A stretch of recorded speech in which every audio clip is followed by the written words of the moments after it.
You have to take the lead, not always following, but leading the pack, leading in the right direction, doing the things that will take you to the levels that you need to go and beyond them. But you can't hold back anymore.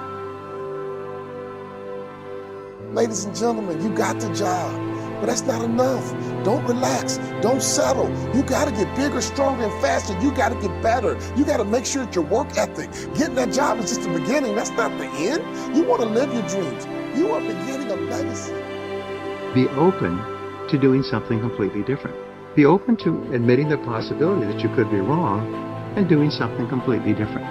And what that does is it opens up your mind and your perspective so you can see all kinds of possibilities that you may not have seen before. And maybe everything's okay for you and you don't need to. But if you need to make some changes, I'm telling you, you can start doing it today so that the next 2 years will be drastically different than the last 2. When you're standing on the cliff of life, when you see people soaring by, you see people soaring, going to exotic places, you hear about them doing wonderful things. Maybe you look up the street and your neighbor just gets a car every year, every 2 years. Your eyes are doing it. Have you ever thought, maybe this person right here has identified their gift and is living in their gift? It says your gift will make room. The first 6 years of my economic life, I wound up broke. The second 6 years, I wound up rich. You say, well, the Democrats must have finally gotten power. No. It was not a political change. Here's what changed the second 6 years of my economic life. It was my philosophy that changed. The set of the sail of better thinking, correcting the errors of the past and picking up new disciplines for the future. That's all I had to do at the end of the first 6. Correct the errors of the past and then pick up some new disciplines for the future. And my total life changed. The second 6 years was totally different than the first 6 of my working life. And guess who can do that? Anybody. We can all get better. I've gotten better. First talk I gave, I stood up, my mind sat back down. But here's the secret to my success. I stood up and did it again. Stood up and I did it again. And I did it again and I did it again all those many years ago. I did it when I was scared, and I did it when I didn't want to, and I did it when I was ill. And I did it when it didn't work well, and I did it when they didn't appreciate it, and I didn't a lot of times when I didn't know much what I was doing. I just did it anyway. I got better day by day, week by week, month by month, and I'm asking you to do the same thing until you can develop a long arm and a long reach. When everybody's telling you you should rest, you should be working. Because if you're resting, you're taking away your best of yourself. Now, I'm not telling you to commit suicide and bury yourself in your work. There is always going to be a time and place for everything. But what is everything? What is everything to you? And how far are you going to give yourself for? How much more are you willing to give it yourself?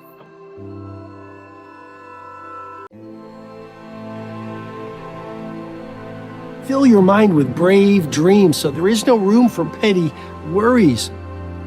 An idle mind, it's not my idea, it's a very old proverb, but the idle mind is the devil's workshop. You see, if you don't know your mighty mission, if you don't have these brave ideals that you're waking up in the morning, yes, at 5 a.m. while the world is asleep, and living your days for, if you have not found a crusade that is larger than your life, then what tends to happen is you fill the space and hours of your days with trivial and superficial pursuits. You worry about what the neighbor thinks. You misunderstand the way someone looks at you.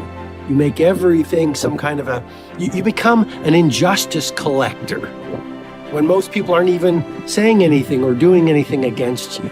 But that's what happens when you have a mind, a heart, a spirit that doesn't know a cause that's larger than yourself. And that's why a sense of meaning, whether you are a lawn cutter, a pizza maker, a coder, a manager, a leader of a nation, you've got to fill your mind and your heart with noble pursuits that speak to the angels of your higher powers. And once you start doing that, and that doesn't just mean knowing your mighty mission, it also means the people you follow on social media, the magazines, whether they're digital or terrestrial, that you read, the books you read, the people you associate with, if those people are full of inspiration and artistry, and they want to release their magic to the world, and they want to do good things, and their talk is robust and thoughtful, well, then that's going to lift you up. It's going to fill your whole internal ecosystem with positivity. But if you're around energy stealers and thought bandits and people who are playing victim and giving away their power to the economy or through all the disruption in the world or to their past, well, then you're going to be surrounded by powerless people who will then demean your primal glory so you too become powerless. And the key to productivity is simplicity. Don't try to do even 5 main projects, Taj Mahal worthy projects, or Sistine Chapel ceiling masterworks. Focus on one. Don't try to have 50 friends. Focus on a few good friends. Don't fill your days with so many activities. Fill them with one key work activity when you're working. It's so easy to give away your genius to digital distractions, to be checking your messages. You could be in flow state. That's a term coined by Mihai Csikszentmihalyi when he was at the University of Chicago, to speak to that state of transient hypofrontality. We go very, very deep into the neuroscience of mastery and how the superstars achieve exponential productivity, and how you dominate your domain in a world of turbulence and uncertainty in my mentoring in the Circle of Legends monthly digital coaching program. And if you're interested, all the information is below. But for now, I just want to remind you, you are at war. A war against distraction, interruption, and digital diversion. A lot of people are losing the best days of their finest hours, or I should say the best days of their lives, just being busy but not being productive. And that's a key point I want you to really contemplate and meditate on, which is, please don't confuse busyness with productivity. Please don't confuse movement with mastery.